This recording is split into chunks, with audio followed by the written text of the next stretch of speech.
అన్నదాత అన్నదాత మీ అన్నదాత చెమటోడ్చి ఆహారాన్నందించే రైతన్నా అనునిత్యం నీ కండదండగా నిలిచే నేస్తం ఎవరన్నా అన్నదాత అన్నదాత మీ అన్నదాత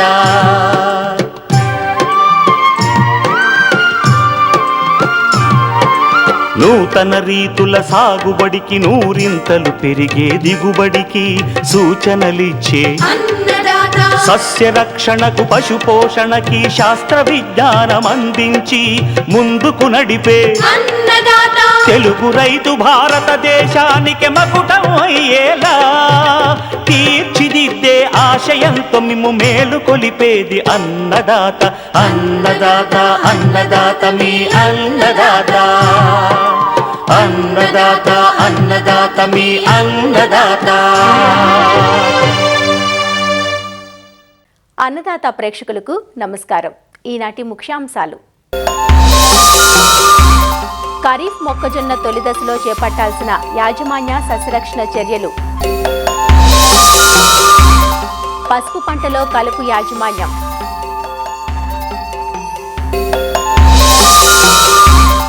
ఇంకా జై కిసాన్ వ్యవసాయ సమాచారం.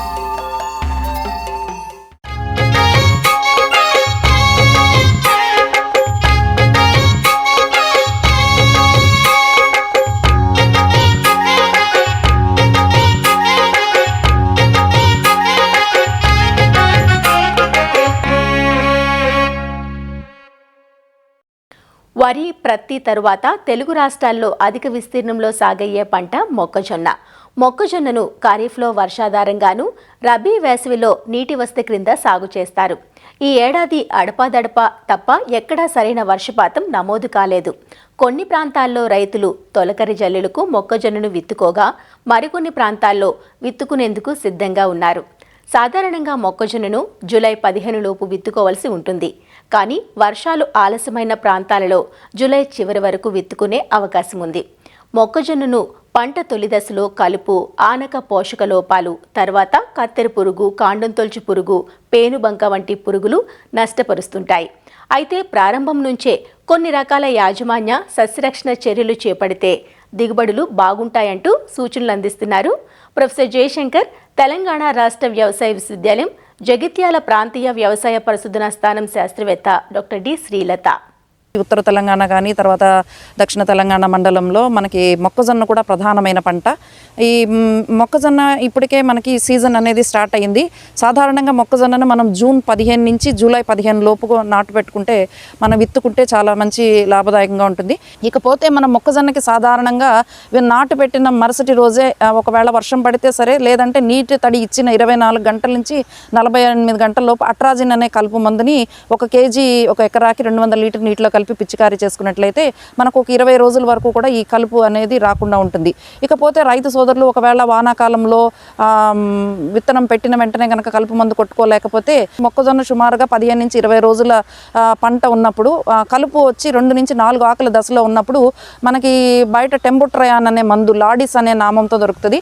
ఇది ఎకరాకి 115 ml 200 లీటర్ నీటిలో కలిపి పిచికారీ చేసుకోవచ్చు. లేదు అంటే మనకి టోప్రామిజాన్ అనే మందు కూడా దొరుకుతుందండి. ఇది కూడా 25 నుంచి 30 గ్రాములు ఒక 200 లీటర్లో కలిపి పిచికారీ చేసుకుంటే మనకి 20 రోజుల తర్వాత వచ్చే కలుపు మందులు సమర్థవంతంగా నిర్వహించు.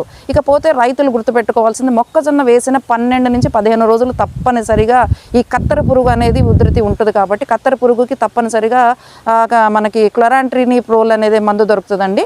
ఈ మందు మనకి 0.3 ml అనేది 1 లీటర్ నీటికి కలిపి 12 నుంచి 15 రోజులప్పుడు తప్పనిసరిగా వేసుకోవాలి. కొరాజన్ అనే మందు మళ్ళీ 30 నుంచి 40 రోజులప్పుడు కూడా ఒకసారి గమనించుకోవాలి. అప్పుడు కూడా దీని ఉధృతి ఉంటే ఈసారి మనం ఇమామెక్టిన్ బెంజోయేట్ ప్రొక్లైమ్ అనే మందు దొరుకుతుంది. అది 0.4 గ్రాములు 1 లీటర్ నీటి కలిపి పిచికారీ చేసుకున్నట్లయితే మనం ఈ కత్తెర పురుగును అరికట్టుకోవచ్చు.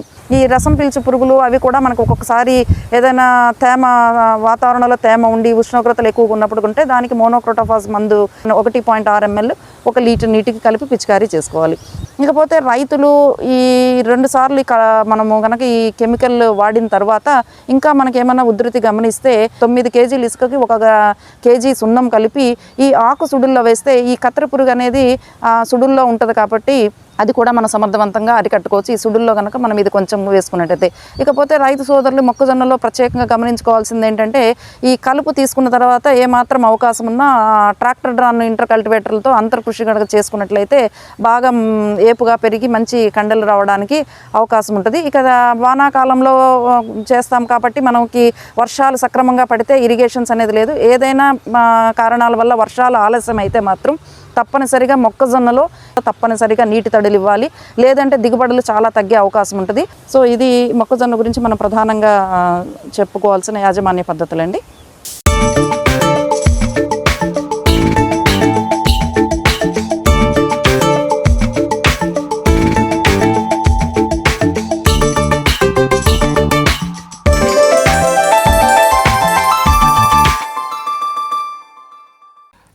పచ్చ బంగారంగా మనం పిలుచుకునే పసుపును ఇరు తెలుగు రాష్ట్రాల్లో రైతులు సాగు చేస్తున్నారు. మే నెలాఖరు నుంచి జూలై 15 వరకు రైతులు పసుపును నాటుకుంటారు. పసుపు పంటకు ఇతర పంటల మాదిరే కలుపు సమస్య ఉంటుంది. ముఖ్యంగా పసుపు మొలకెత్తక ముందే కలుపు మొక్కలు మొలిచి ఇబ్బంది పెడుతూ ఉంటాయి. అలాంటప్పుడు ఏం చేసి కలుపును నివారించాలో రైతులకు పాలుపోదు. పసుపులో వివిధ రకాల కలుపు మందుల వాడకం గురించి ఇవాల్టి అన్నదాతలో హైదరాబాద్లోని విశ్రాంత కలుపు నిపుణులు డాక్టర్ అట్లూరి సుబ్రహ్మణ్యేశ్వరరావు నుంచి తెలుసుకుందాం. పసుపు మనకున్న వాణిజ్య పంటల్లోనూ మనకు సుగంధ పంటల కింద కూడా వస్తుంది. పసుపు అనేది కూడా చాలా ముఖ్యమైనది. తెలంగాణ ప్రత్యేకించి మనకు నిజామాబాద్ ఏరియాలో ఎక్కువగా సాగు చేస్తున్నారు. ఆల్రెడీ కొన్ని ప్రాంతాల్లో నాటు వేయటం కూడా జరిగింది. ఈ పసుపు కూడా చూసుకుంటే దీర్ఘకాలిక పంట, దాదాపు 6 నుంచి 7 నెలలు పండుతుంది. ఇందులో కూడా కలుపు మనకి 2-3 దశల్లో ఎక్కువగా వస్తూ ఉంటుంది. ఇక్కడ కూడా గడ్డి జాతి మొక్కలు, తుంగ, వెడల్పాటాకు మొక్కలు ఎక్కువగా వస్తూ ఉంటాయి. అయితే ఈ పసుపు మనకి కలుపు మూలం జరిగేటువంటి నష్టం 50 నుంచి 60% వరకు ఉంటుంది. అయితే కలుపు తీయవలసినటువంటి కీలక సమయం 60 నుంచి 80 రోజుల పంట వెరైటీని బట్టి కూడా మారుతూ ఉంటుందన్నమాట. మనం ఇక్కడ ఏంటంటే ఈ పసుపు కొమ్ము అనేది మొలకెత్తడానికి దాదాపుగా 15 నుంచి 20 రోజులు పడుతుంది. కలుపు మాత్రం మొలకెత్తి పసుపుని సరిగ్గా మొలవనీయకుండా చేస్తుంది అనమాట. కాబట్టి ఈ పసుపులో కలుపు రాకుండా చేయడానికి ఏంటంటే మంచి మందు ఏంటంటే అన్నిటికన్నా ఆక్సిఫ్లోరోఫెన్ అనే మందు ఎకరానికి 300 మిల్లీలీటర్ల మందు కనుక పసుపు కొమ్ములు విత్తిన వెంటనే పిచికారీ చేసుకుంటే చాలా వరకు కూడా మనకి కలుపు రాకుండా ఉంటుంది. చాలామంది నిజామాబాద్ ప్రాంత రైతు సోదరులు ఏంటంటే కొంతమంది ఎట్రజిన్ వాడుతున్నారు. ఎట్రజిన్ వాడినప్పుడు కొంచెం ఇంజురీ వస్తుంది, దాని రెసిడ్యూస్ కూడా ఎక్కువగా ఉంటాయి. కాబట్టి దానికన్నా కూడా పెండిమిథిలిన్ అనే మందు ఎకరానికి 1.5 లీటర్లు వాడుకుంటే మంచిది. ఒకటి ఏంటంటే పెండిమిథిలిన్ వాడుకోండి, లేకపోతే పసుపు కొమ్ములు విత్తిన వెంటనే మనకి కనుక ఇక్కడ ఒక అడ్వాంటేజ్ ఏంటి, ఈ ఆక్సిఫ్లోరోఫెన్ అనే మందు మనకి పసుపు కొమ్ము నాటిన వెంటనే వాడుకోవచ్చు, వారం 10 రోజుల తర్వాత కూడా వాడుకోవచ్చు. కారణం ఏంటంటే మనం పసుపు కొమ్ము మొలకెత్తడానికి 20 రోజులు పడుతుంది, కలుపు 5వ రోజున 6వ రోజు కల్లా వచ్చేస్తుంది. కాబట్టి ఆ టైంలో కూడా ఈ ఆక్సిఫ్లోరోఫెన్ అనే మందు గోల్ అనేది 300 ml కనుక పిచికారీ చేసుకుంటే మొలిచిన కలుపుని చంపుతుంది, మొలవబోయే కలుపుని కూడా చంపుతుంది. కాబట్టి రైతు సోదరులు ఇది గమనించవలసింది. ఇక ఆ తర్వాత మనం పసుపులో మనకి వరుసల మధ్యన కొంచెం ఎడం ఎక్కువగానే ఉంటుంది. కాబట్టి సాధ్యం అంతర్కృషి చేసుకోవటం, అటు గొప్పు తవ్వటం అంటారు, లేకపోతే మట్టి వెళ్ళగడటం, ఈ 2 పనులు చేసుకుంటే చాలా వరకు కూడా జరుగుతుంది. అయితే ఈ పసుపులో వచ్చేటువంటి గడ్డి జాతి మొక్కలు నిర్మూలించడానికి మాత్రం మనకి కేవలం వాటిని కంట్రోల్ చేయడానికి మాత్రమే మందులు ఉన్నాయి. ఒకటి ఈ క్వైజలాఫ్ ఎథైల్ కానీ 400 ml, అట్లాగే ప్రపాక్వైజాఫ్ 250 ml. పసుపుకి ఇబ్బంది లేకుండా పసుపులో వచ్చేటువంటి వెడల్పాటాకు మొక్కలు నిర్మూలించడానికి ప్రస్తుతం కలుపు మందులు లేవు.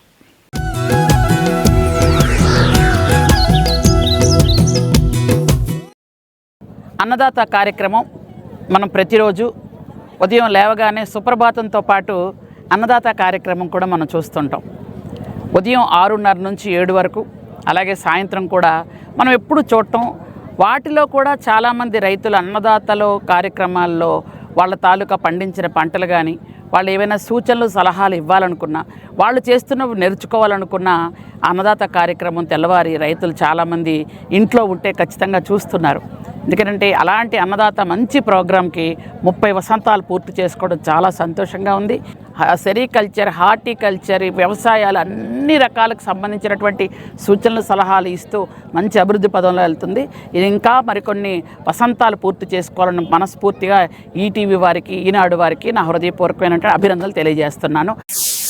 ఈనాడు వారు అందించేటటువంటి అన్నదాత కార్యక్రమం ద్వారా రైతాంగానికి కావాల్సినటువంటి నూతన సాంకేతిక పరిజ్ఞానాన్ని ఎల్లప్పుడూ అందించడం జరుగుతుంది.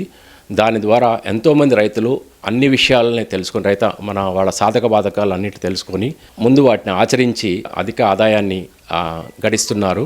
సో ఈ సందర్భంగా ఈనాడు యాజమాన్యానికి అదేవిధంగా ఈ కార్యక్రమాన్ని నిర్వహిస్తున్నటువంటి పెద్దలందరికీ విశ్వవిద్యాలయం తరపున ధన్యవాదాలు తెలియజేసుకుంటున్నాం. మన దేశంలో ఎన్నో సంస్థలు ఉన్నాయి, కానీ రామోజీరావు గారు స్థాపించినటువంటి ఈనాడు కానీ ఈనాడు టెలివిజన్ కానీ చాలా రైతాంగాన్ని ముందుకు తీసుకెళ్లడంలో మంచి పాత్ర పోషిస్తున్నారు. సో వారిని ఈ సందర్భంగా మనం గుర్తుంచుకోవాల్సినటువంటి అవసరం ఉంది. వారి సేవలు మన రాష్ట్ర రైతాంగం ఎప్పటికీ మర్చిపోయినటువంటి సేవలుగా తెలియజేస్తున్నాం. మనకి ఈటీవీ 30 సంవత్సరాలు ఆల్రెడీ మనం కంప్లీట్ చేసుకున్నాం. అయితే ఏంటంటే మనకి ఈటీవీలో అన్నదాత అనే ప్రోగ్రాం అంటే చాలా ప్రోగ్రాంలు మా దగ్గర నుంచి కూడా తీసుకోవడం జరిగింది. చాలామంది రైతులు కూడా మా ప్రోగ్రాంలు చూసి చాలా వరకు మాకు ఫీడ్బ్యాక్ ఇవ్వడం జరిగింది. మీ ప్రోగ్రాంలు చూసిన తర్వాత మాకు ఫోన్ చేయడం ఏంటి ఎక్కడండి మీకు ఈ ఫోన్ నెంబర్ ఎక్కడ దొరికింది, లేదంటే ఇవి ఎక్కడ చూసారంటే మిమ్మల్ని ఈటీవీ అన్నదాతలో చూసామండి, అది మీరు చాలా బాగా చెప్పారండి, దాన్ని మెయింటైన్ చేసి మేము లాభ పొందడం జరుగుతుంది. మనం ఈటీవీ అన్నదాత మనకు ఇంచుమించు 30 వసంతాలు పూర్తి చేసుకున్న సందర్భంగా ఈటీవీ సిబ్బందికి అందరికీ కూడా మా కంగ్రాచులేషన్స్. ఈ ప్రోగ్రాం ద్వారా మేము శాస్త్రవేత్తలము యూనివర్సిటీ టెక్నాలజీస్ని రైతులకు చేరవేయడంలో అన్నదాతని మేము ప్రప్రథమైన వేదికగా ఉపయోగించుకొని రైతులకు సమాచారం చేరవేస్తున్నాము. ఈటీవీ యాజమాన్యాన్ని కోరేది ఏంటంటే అన్నదాత టీవీని ఏర్పాటు చేస్తే 24 గంటలు వ్యవసాయ agriculture technology development rural technology మీద ఈ ప్రోగ్రామ్స్ ఉన్నట్లయితే చాలా ఉపయోగం ఉంటుంది. అలాగే మా ఈటీవీ బృందానికి యాజమాన్యానికి టెక్నీషియన్స్కి అందరికీ 30 సంవత్సరాలు పూర్తి చేసుకున్న సందర్భంగా శుభాకాంక్షలు. ఆచార్య ఎన్జీ రంగా విశ్వవిద్యాలయాల పరిశోధన స్థానాల ద్వారా మనం రూపొందిస్తున్న రకాలు కానీ శాస్త్ర సాంకేతిక పరిజ్ఞానం కానీ పంట దిగుబడులు పెరగడానికి కానీ సాగు ఖర్చులు తగ్గించుకోవడానికి కానీ సాగులో వచ్చేటువంటి సమస్యలు రైతులు ఎదుర్కోవడానికి అందిస్తున్నటువంటి పరిజ్ఞానం రైతులకు చేరువ చేయడంలో ఒక రకంగా ఈటీవీ అన్నదాత కార్యక్రమాలు విశ్వవిద్యాలయానికి కూడా ఎంతగానో ఉపయోగపడ్డాయని నేను అభిప్రాయపడుతున్నాను. ఈ అన్నదాతలో వస్తున్నటువంటి ఈ సాంకేతిక సలహాలు సూచనలు రైతులకే కాకుండా ఈ విస్తరణలో పనిచేస్తున్నట్టు ఇతర వ్యవసాయ శాఖ ఉద్యాన శాఖ ఇతర సంస్థల్లో పనిచేస్తున్న అధికారులు కూడా కొన్నిసార్లు ఎప్పుడైనా సాంకేతికపరమైన అంశాలు వాళ్ళు అవగాహన చేసుకోవాలి, వాటి మీద ఇంకొంచెం కూలంకషంగా తెలుసుకోవాలనుకుంటే వాళ్ళకి కూడా ఈటీవీ అన్నదాత కార్యక్రమాలు ఎంతగానో ఉపయోగపడుతున్నాయి. కాబట్టి ఈటీవీ అన్నదాత లాంటి కార్యక్రమాలు ఇంకొంచెం నిరంతరం కూడా రైతులకు ఇంకొంచెం చేదోడుగా ఆదోడుగా ఉండే విధంగా మంచి మంచి కార్యక్రమాలు రూపొందించాలని కోరుకుంటూ మరి 30 వసంతాలు పూర్తి చేసుకున్నటువంటి ఈటీవీ అన్నదాతకు మరొక్కసారి నా అభినందనలు శుభాకాంక్షలను తెలియజేస్తున్నాను. నా కెరీర్ని 2000 సంవత్సరంలో స్టార్ట్ చేశాను. అప్పటి నుంచి కూడాను నేను అన్నదాతకు చాలా ప్రోగ్రామ్స్ ఇచ్చున్నాను. సో రైతులకు చాలా చేరువుగా ఉన్నటువంటి ప్రోగ్రాంలో అన్నదాత అని చెప్పుకోవచ్చు. మన ఉభయ తెలుగు రాష్ట్రాల్లో కూడాను అన్నదాత తెలియనటువంటి అన్నదాతలు ఉండరు అంటే అది అతిశయోక్తి కాదు. అంత అద్భుతమైనటువంటి ప్రోగ్రాంని మన రైతు సోదరులకు తెలుగు రాష్ట్రాల్లో ఉన్నటువంటి రైతు సోదరీమణులకు అందించినటువంటి ఈటీవీకి దాన్ని ప్రోత్సహించి డెవలప్ చేసినటువంటి స్వర్గీయ రామోజీరావు గారికి నిజంగా ఇది ఒక బ్రెయిన్ చైల్డ్, అది ఆయన మానస పుత్రిక ఈ ప్రోగ్రాము. సో ఇందులో మేము కూడాను పాలు పంచుకోవడానికి అవకాశం దొరికినందుకు నిజంగా ఆనందిస్తున్నాము. మరి 30 వసంతాలు పూర్తి చేసుకోబోతున్నటువంటి ఈ అన్నదాత ప్రోగ్రాంకి శుభాకాంక్షలు తెలియజేస్తూ మరిన్ని ఇట్లాంటి రైతులకు ఉపయోగపడేటువంటి ప్రోగ్రామ్స్ రావాలని మనస్ఫూర్తిగా కోరుకుంటున్నాను. అగ్రికల్చర్కి కానీ పౌల్ట్రీకి కానీ డైరీకి కానీ ఫిషరీస్కి కానీ ఇది చాలా చాలా సేవ చేసిందండి. ఇది రామోజీరావు గారు అంటే ఈటీవీ గురించి ఈనాడు గురించి ఎంతైనా అన్నదాత అంత ఇంపార్టెంట్గా ఆయన ఫీల్ అయ్యేవారు. అండ్ ఐ థింక్ మన రాష్ట్రాలకు కూడా అంతే ఇది కాంట్రిబ్యూట్ చేసింది. ఆయన ఇంట్రెస్ట్ వల్లేనండి, లేకపోతే నేను అనుకుంటాం ఇది కమర్షియల్గా అయితే దీనికి నేను అనుకుంటాం అంత ఎవరైతే చేసేవారు కాదేమో. ఈనాడు ఈటీవీ చేస్తుందంటే ఎందుకంటే రామోజీరావు గారు దీని ఇంపార్టెన్స్ ఏంటో తెలిసి చేశారు కాబట్టి ఇది అయ్యింది. దాంట్లో ఏమీ నాకు అనుమానం లేదు. మళ్ళీ 30th యానివర్సరీకి అందరికీ ఎస్పెషలీ ఫ్యామిలీకి నా కంగ్రాచులేషన్స్ అండ్ థ్యాంక్ యూ.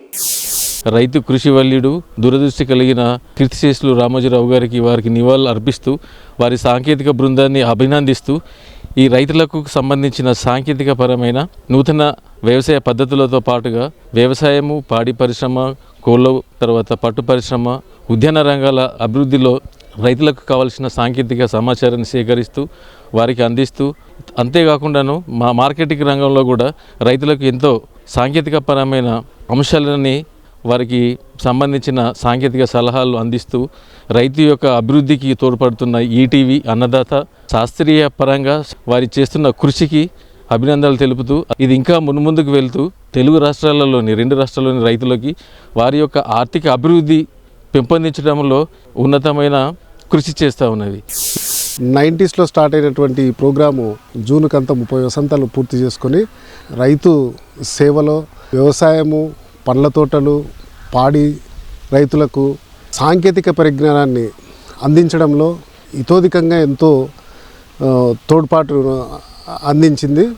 రైతు ఈనాడు సాంకేతిక పరంగా రైతు ఏదైనా అభివృద్ధి సాధించాడంటే, లేకపోతే దిగుబడి సాధించాడంటే వ్యవసాయ విశ్వవిద్యాలయ శాస్త్రవేత్తల కృషితో పాటు టెక్నాలజీస్ని రైతులకు చేరవేయడంలో ఈటీవీ వారు ఈ అన్నదాత కార్యక్రమాల ద్వారా రైతు ముంగిట్లోకి తీసుకొని పోవడంలో అగ్రగామిగా నిలిచింది. ఈ ఈటీవీ యాజమాన్యానికి, టీవీ యంత్రాంగానికి అందరికీ కూడా రైతుల తరపున, మాలాంటి సామాన్య ప్రజల తరపున ధన్యవాదాలు తెలుపుకుంటున్నాను. రైతులకి వ్యవసాయ సంబంధించిన సలహాలు, సూచనలు కావాలంటే సాయంత్రం కాగానే ప్రతి ఒక్క రైతు అన్నదాత ప్రోగ్రాం పెట్టుకొని చూడడం అనేది నా చిన్నప్పటి నుంచి నేను చూశాను. అన్నిటికన్నా ముందు వచ్చిన ప్రోగ్రాం అన్నదాత, దాని తర్వాతనే మిగతావన్నీ. సో అలాంటి అన్నదాతకి రైతుకి చాలా సంబంధం ఉంది. అన్నదాత ప్రోగ్రామ్కి నేనైతే పర్సనల్గా అన్నదాతకి ప్రత్యేక అభిమానిని. ఒక వ్యవసాయానికి సంబంధించినవి కాకుండా పాడి, పంట, వీటన్నిటికి సంబంధించిన సలహాలు, సూచనలు శాస్త్రవేత్తలు, వివిధ రంగాల్లో పనిచేసే శాస్త్రవేత్తల్ని రైతుల ముందుకు తీసుకొచ్చి చర్చలు కానీ ప్రతిరోజు ఒక కొత్త ప్రోగ్రాం పెట్టి మన అన్నదాత అనేది రైతులకు ఎంతో సేవ చేసింది. సో ఈ సందర్భంగా అన్నదాత వాళ్ళు మనకి 30 వసంతాలు పూర్తి చేసుకున్నారు. ఈ సందర్భంగా అన్నదాత వాళ్ళకి శుభాకాంక్షలు తెలియజేస్తూ అన్నదాత ఈటీవీ ప్రోగ్రాం, ఈటీవీ అన్నదాత అనే ప్రోగ్రాం తీసుకొచ్చినందుకు ఈటీవీ వారికి రైతుల తరపున, నా తరపున ప్రత్యేక ధన్యవాదాలు. ఈటీవీ అన్నదాత వారికి శుభాకాంక్షలు తెలియజేస్తా ఉన్నాను. 30 సంవత్సరాలు సుదీర్ఘమైన మీ సేవల్ని, అలాగే మా సైంటిస్టులందరినీ పరిచయం చేస్తున్నందుకు రైతులకి మీ అందరికీ కూడాను మా ధన్యవాదాలు తెలుపుతూ, అలాగే ఇది ఇంకా ముందుకు వెళ్ళాలి, ఎంతోమంది రైతులకి రీచ్ అవ్వాలని కోరుకుంటూ మీకు మా కంగ్రాచులేషన్స్.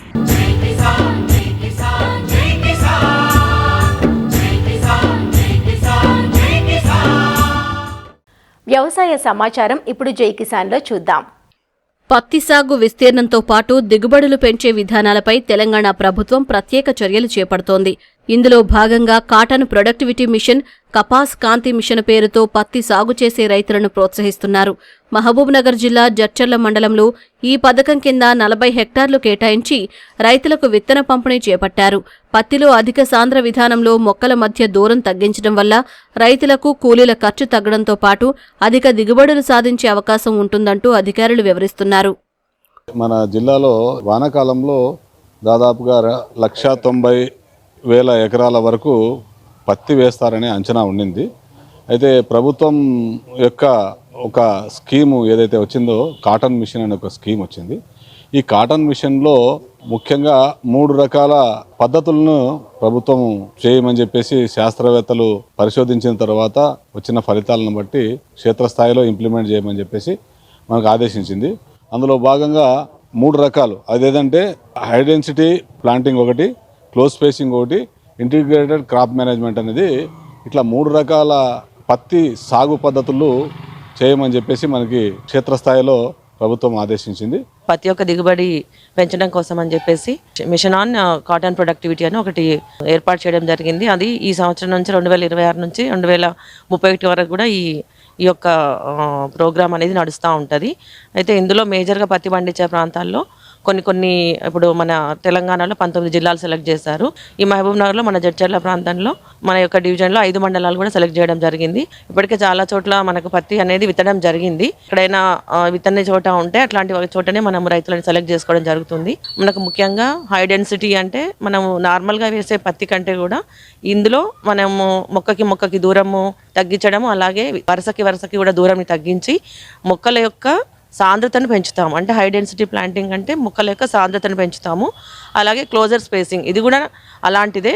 హై డెన్సిటీలో 90x15 లాగా వేస్తే దీంట్లో ఇంకొంచెము దగ్గరగా వేసుకొని 2 ఆల్మోస్ట్ సేమే ఉంటాయి, కొంచెం అటు ఇటుగా ఉంటుంది అనమాట. దీంట్లో వీళ్ళు ఏంటంటే మనము విత్తనాలు ఇవ్వడము, అట్లాగే పురుగు మందులు ఇవ్వడము, ఏదైనా ఫర్టిలైజరు అంటే పైనుంచి మనకి ఏవైతే ఇన్పుట్స్ మనకు వస్తుంటాయో అవన్నీ కూడా రైతులకు మనం అందజేస్తుంటాము టైం టు టైం. ఇది సైంటిస్టులు కూడా మానిటరింగ్ చేస్తూ ఉంటారు. సో ఈ రకంగా చేయడం వల్ల ఏంటంటే మొక్కల యొక్క సాంద్రతను పెంచి దిగుబడిని ఎక్కువ తీసుకోవాలనే ఉద్దేశంతోనే దీన్ని చేశారు. కాటన్ ప్రొడక్టివిటీ మిషన్ కపాస్ కాంతి మిషన్లో భాగంగా జడ్చర్ల మండలానికి 40 హెక్టార్లు కేటాయించడం జరిగింది.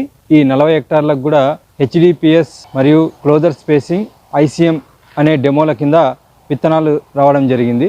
ఈ రైతులను ముందుగానే HDPS అంటే ఏంటి వాళ్ళకు, అలాగే క్లోజర్ స్పేసింగ్ అంటే ఏంటి అనేటువంటి వాళ్ళకి ఎక్స్ప్లెయిన్ చేసి, అంటే వాళ్ళకు యొక్క అనుగుణంగా ఆ HDPS ఎవరైతే వేస్తారో ఆ రైతులకు HDPS వేయించడము, అలాగే విత్తనాలు ఇవ్వడము జరుగుతున్నది.